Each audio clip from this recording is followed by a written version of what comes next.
Изидор Мюзе жауабында өзін таңғы сағат 3-тердің шамасында шақырып келгенін айтады. Үйдің алды топырлаған адам, 20-30 кісі сомен әлек. Құлыпты сүйменмен емес найзамен сындырған да соның өзі. Есік қаусырмалы.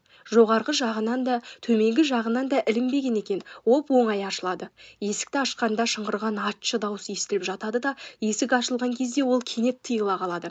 Шыңғырған. Біреу ме, екеу ме айырып болмайды. Жан ұшырады. Оның өзі үздік-үздік шыққан барқыраған дауыс емес, кәдімгі жан түршігетін зарлы атшы дауыс еді. Куәгер жоғарғы жұрттан бұрын көтерілген. Екінші қабатқа жеткенде керілдесіп, қатты ұрсысып жатқан екеудің ашулы даусын естиді. Біреуінің даусы гүжілдеген, екіншісінің даусы шырылдаған. Даусы біртүрлі, ерекше болып естіледі. Алғашқысының кейбір сөзін оқыпты. Ол француз көрінеді. Жоқ, әйел болуы мүлде мүмкін емес. Ол қарғыс атқыр, сайтан деген сөздерді айқын естіді. Шырылдаған дауыспен сөйлеген шетелдікке ұқсайды. Еркек пе, әйел ме айырып болмайды. Не айтқанын да түсінбейсің. Бірақ шамасы испан тілінде сөйлесе керек. Бөлме мен өліктер жөнінде куә біздің кешегі хабарласқанымызға ешқандай жаңалық қоса алған жоқ. Анри Дюваль, көрші. Кәсібі зергер. Ол да өз жауабында үйге алғашқы топпен бірге кіргенін айтады. Жалпы Мюзенің берген жауабына толық қосылады. Жеті қараңғы түн екеніне қарамастан ағылып келіп жатқан қалың тобырды ішке жібермеу үшін үйге кірген бойда олар басқышқа барар есікті тас қып жауып алады. Шырылдаған атшы дауыс. Куәнің айтуына қарағанда итальяндықтың дауысы болуы тиіс. Француз еместігіне күмәнданбайды. Даусына қарап әрине еркек деп кесіп айта алмайды. Әйел болуы да ықтимал. Итальянша білмейді. Сөзін ұға алмапты. Бірақ сөз сыңайына қарап итальяндық болу керек деп жорамалдады. Мадам Элмен оның қызымен таныс. Екеуімен де талай мәрте әңгімелескен. Олардың екеуінің даусы ондай жіңішке емес екеніне еш күмәні жоқ. Оден Геймер, ресторан иесі. Куә жауап беруге өзі тілек білдірді. Французша тіл білмейді. Тілмаш арқылы жауап алынды. Амстердамде туып өскен. Іштен шыңғырған дауыс шығып жатқан кезде ол үйдің жанынан өтеді. Көпке дейін бірнеше, тіпті 10 минуттай шыңғырмайды. Шыңғырғанда даусын созы, тұла бойы жан дүниесі ең түршігетіндей етіп қатты бақырады. Үйге алғашқылардың бірі болып кірген. Бір ғана нәрсе шырылдаған дауыстың еркектің, оның ішінде француздың дауысы екендігіне күмәнданбайтындығы болмаса, алдында берілген жауапта айтылғандардың бәрін қостайды. Жоқ сөздерін ұға алмаған, әлде ашуланғандықтан ба, әлде үрейленгендіктен бе, асығып аптығып бар даусымен жылдам-жылдам сөйлейді. Дауыс өте қатқыл. Иә, жылайман деуден гөрі қатқыл деудің орны болар.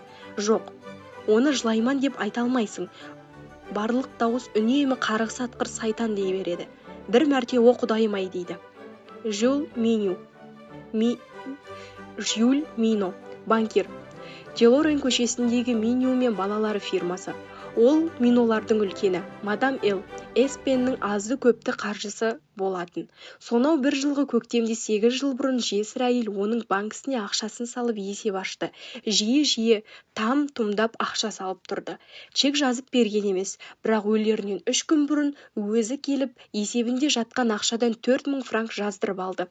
Ақша алатынымен төленген және оны кеңсе қызметкері үйіне апарып берген.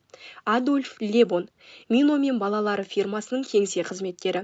Ол айтулы күн өзінің сағат 12-лерде мадам Эл Эспеннені үйіне дейін шығарып салған.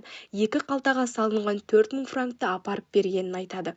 Есікте мадемуазель Эл Эспанше ашады. Бір қалғаны сол, екінші қалғаны қарияның өзі алады. Сонан соң ол қоштасып кетіп қалады. Бұл сапар көшеде ешкімді көрген емес. Көше тыныш, қыбыр еткен жан көрінбеген. Уильям Берт, киім тігуші. Ол үйге келген бірге кірген көрінеді. Ағылшын, 2 жылдан бері Парижде тұрады. Баспалдақпен алғашқылардың бірі болып көтеріледі. Екеудің керілдесіп жатқанын естиді. Барылдаған дауыс, француздың дауысы. Кейбір жеке сөздерді түсінуге болатын еді, бірақ керістің не жайында екенін ол тым да түсінген жоқ. Құрғыр атқыр, о құдайым-ау деген сөздерді анық естіпті. Сөзбен бірге әлденше адам алысып жұлысып жатқандай салдыр-гүлдір естіледі. Шарылдаған атшы дауыс, барлыққан дауысқа қарағанда әлдеқайда өктем. Оның ағылшын емес екеніне еш күмәнім жоқ. Неміс болса керек, мүмкін әйел болуы да мүмкін, бірақ өзі немісше білмейді. Жоғарыда айтылған куәлердің төртеуі қайта жауап алған кезде мадемуазель Элдің мүрдесі жатқан бөлменің есігі ішінен жабулы тұрғанын атап көрсетеді. Құлаққа ұрған танадай тым-тырыс, ешқандай ыңырсыған сыбыс та, селт еткен сыбыр да жоқ. Есікті бұзып ішке кіргенде онда бөтен жан болған емес. Жатын бөлме мен ауыз үйдің көше бетіне шығатын терезелері түсірілген және іштен бекітілген. Ауыз бөлменің есігі жабылса да кілттелмеген. Ауыз үйден дәлізге шығатын есігін іштей кілттеп жабылған. Сол 5-ші қабаттағы дәліздің арты басындағы терезесі көшеге қараған аядай шағын бөлменің есігі де жабылмаған, сәл саңылаулы ашық тұр. Басқа да кәкір-шүкір үйіліп жатыр. Заттар шығарылып мұқият тексерілді. Үйдің қуыс-қуысына дейін қалмай қаралды. Төбедегі қуыстарды есептемегенде үй 5 қабат. Төбеге шығатын есік бар, бірақ ол шегеленіп тасталған. Шамасы талайдан бері ашылмаған болса керек. Куәлер керілдескен керісті естіген кезде бет жатын бөлменің есігін бұзып ішке кіргенге дейінгі аралықтағы уақыт мөлшерін әртүрлі айтады. 3 минут пен 5 минуттың аралығында. Есікті сындыру оңайлыққа түскен жоқ. Альфонсо Гарсио, табытшы, Морг көшесінде тұратын көрінеді. Тумысы испандық. Үйге жұртпен бірге кірген, жоғарғы қабатқа шықпаған, жүйкесі жұқа. Оған қатты қобалжуға болмайды екен.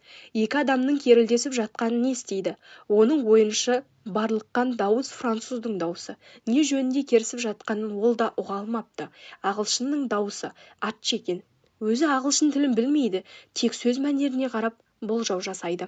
Альберто Монтани, тігулі киімдер магазинінің иесі. Ол да жұрттың алдымен жоғарғы қабатқа шығыпты. Дауыстарды да ол да естімепті. Дауыстарды да ол да естіпті. Француз қырылдап сөйлейді. Кейбір сөздерін түсінуге болады екен. Сөйлеуші әлденеге реніш білдіріп жатады. Екіншісінің сөзін ұға алмапты. Екіншісі тұтығып, дыбырлап жылдам сөйлейді. Орыс тіліне ұқсайды. Басқалары жөнінен өзінен бұрынғы куәлердің айтқанына қосылды. Өзі итальяндық, орыстармен сөйлесіп көрген емес. Қайыра жауап алғанда куәлардың кейбіреулері үйдің 4-ші қабатында мұржалардың қуықтай тар екенін, оған адам сыймайтынын айтады. Мұржа тазалаушылар дегенде олар мұржа тазалау үшін қолданылатын дөңгелек шетінді айтатын көрінеді. Қуғыншылар жоғарыға көтерілгенше қарақшылар қашып кете қоятын, үйде бөтендей баспалдақ жоқ. Мадемуазель Эл Эспаньяның мүрдесін мұржаға нығырлап тұрып тыққаны сондай, тіпті оны 4-5 адам әзер зорға суырып алса керек.